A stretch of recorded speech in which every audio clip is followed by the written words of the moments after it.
Oi, pessoal, tudo bem? Aqui é o Felipe, plantonista de Geografia do Poliedro. Estamos aqui com uma questão teórica que foi enviada, uma questão muito interessante, super atual, super importante também, que é basicamente a seguinte, né? Se a China corresponde a um país central ou um país periférico. Bom, antes de mais nada, para explorar essa questão, a gente tem que entender uma coisa, né? Na verdade, existe uma dificuldade gigantesca de estabelecer algum enquadramento da China em qualquer um desses dois conceitos. Aliás, a China tem se mostrado uma das maiores incógnitas nesse sentido nas últimas décadas. É muito difícil estabelecer qual que é o papel efetivo da China no sistema global hoje e se ela realmente se enquadra como um país central ou periférico. De todo modo, vamos explorar um pouquinho melhor esses conceitos para ver qual deles se adequa melhor à realidade chinesa. Bom, inicialmente vamos começar explorando a seguinte questão: será que a China pode ser considerada um país central? De antemão, a gente já pode adiantar que, muito possivelmente, não, dificilmente a gente vai conseguir enquadrar a China nessa categoria de país. Vamos entender um pouquinho por quê. Entre diversos outros motivos, a gente pode citar, por exemplo, que a China tem centenas de milhões de pessoas vivendo em situação de grande miséria e pobreza, não só nas áreas urbanas das grandes metrópoles e aglomerações urbanas da China, mas também nas áreas rurais. Aliás, a pobreza rural na China é um dos problemas graves que o país enfrenta e tem chamado inclusive a atenção do governo chinês nos últimos anos. Outro problema importante tem a ver com os indicadores socioeconômicos que são pouco satisfatórios, principalmente quando comparado ao dos países centrais. Para pegar de exemplo aí, o IDH da China, apesar de ter crescido bastante nas últimas décadas, ele ainda está abaixo de países como Brasil e México e muito, muito abaixo ainda dos principais países centrais que têm IDHs próximos a 0,900 e inclusive bastante superiores em diversos casos. Outro problema tem a ver com o fato da China ter diferenças regionais significativas.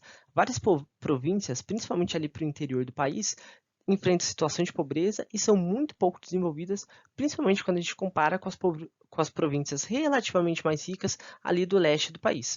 Além disso, uma parte significativa da população chinesa ainda enfrenta diversos problemas, né, com acesso a saneamento básico, moradia, educação, saúde e uma série de outros serviços. É claro que uma parte significativa da população chinesa, nas últimas décadas, ganhou acesso a tudo isso e, em parte, até tem se conseguido avançar em termos de educação, saúde, saneamento em muitas áreas da China. Entretanto, uma parte muito grande da população chinesa ainda não tem acesso ou tem um acesso muito limitado ou tem acesso a esses serviços com baixíssima qualidade. Isso é um problema sério e muito menos presente nos países centrais do que a gente encontra na China.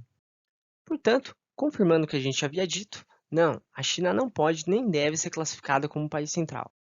Será que então a gente conseguiria classificar a China como um país periférico?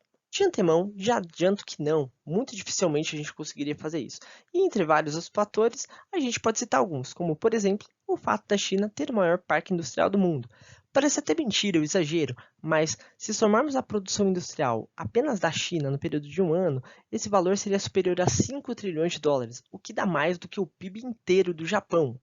Ou seja, se a indústria chinesa fosse um país, seria classificado como o terceiro país mais rico do mundo, atrás apenas dos Estados Unidos e da própria China. Isso não significa, de maneira alguma, que os chineses estejam mais avançados em termos de inovação ou produção de novas tecnologias na área industrial. Entretanto, significa que a China tem muito destaque nesse setor e hoje já é um país que ameaça sim os Estados Unidos, países europeus e o próprio Japão em áreas cada vez mais de alta tecnologia, tudo bem?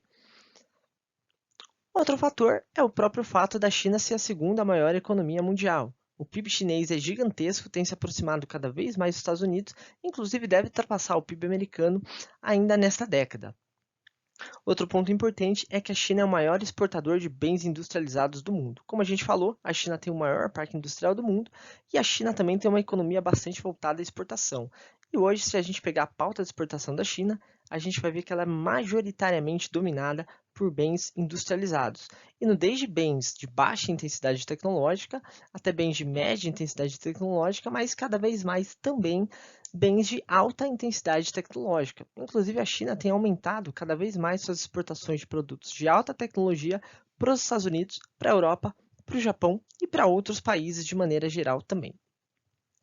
É por isso que, se a gente observar como que se dá a inserção da China na divisão internacional do trabalho, a gente vai observar que ela é muito mais parecida com a de um país desenvolvido do que do que um país periférico. Na verdade, a China se comporta exatamente como, idealmente, teoricamente, um país desenvolvido deveria se comportar, exportando bens manufaturados de maior valor agregado e importando bens de menor valor agregado, com destaque para as commodities aí, agrícolas, minerais e energéticas.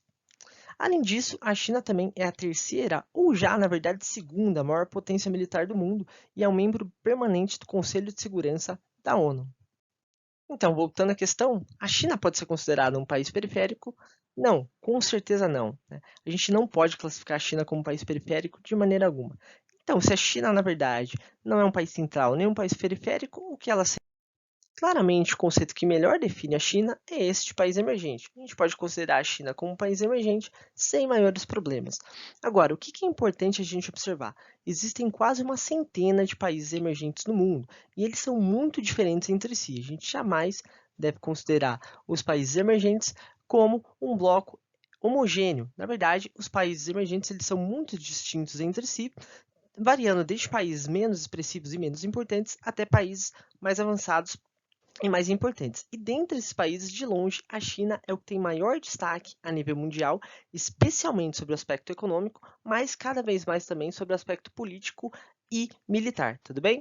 Só para fechar, é interessante lembrar que a China faz parte dos BRICS, mas esse acrônimo BRICS também não exprime muito bem essa ideia de diferenciação, porque dá a entender que todos os BRICS são países igualmente importantes. Isso não é verdade. É claro que eles estão entre os países mais importantes entre os emergentes, mas mesmo entre os BRICS é impossível você comparar a relevância e importância, né, na divisão internacional do trabalho e na ordem internacional atual da China em relação, por exemplo, a países como o Brasil e a África do Sul, ou mesmo em relação à Rússia e à Índia, tudo bem? E ainda para tornar essa discussão mais complexa, a gente tem esse quadro aqui, né, que deve tornar tudo realmente mais complexo, né, quando a China ultrapassar o PIB dos Estados Unidos, isso deve ocorrer ainda nessa década, né? Então, possivelmente deve tornar ainda mais difícil essa discussão em relação à classificação da China como um país central ou periférico, né?